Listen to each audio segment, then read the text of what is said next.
আমি তো একজন মানুষেরই খোলা রাস্তায় বিড়ি খাওয়াকে সমর্থন করি না। একজন পুরুষ কিংবা নারীকে কেন সে অধিকার দেব? আমি তো একজন মানুষের অস্বাধীনতাকে সমর্থন করি না, কেন একজন নারী বা পুরুষের অস্বাধীনতাকে প্রশ্রয় দেব? আমি নারীকে তার অধিকার থেকে বঞ্চিত করি না, আমি পুরুষকে স্বাধীনতা শেখাই। আমি নারীর পোশাক নিয়ে কথা বলি না, আমি পুরুষকে আন্ডারওয়্যার সাইজের হাফ প্যান্ট পরতে নিষেধ করি। আমি নারী অধিকারে বিশ্বাস করি না, আমি সকলের সমান অধিকারে বিশ্বাস করি।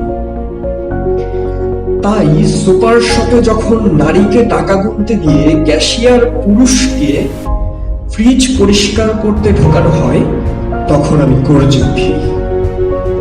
আমি নারী অধিকার বলে চেঁচাই না।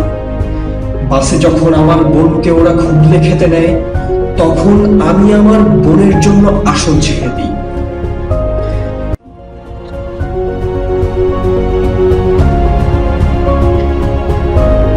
আমার সংসদে ধর্ষণ প্রতিরোধের আন্দোলন বলে আলাদা কোনো শব্দ নেই, কারণ আমি পুরো বছর ধরে এই আন্দোলন করি।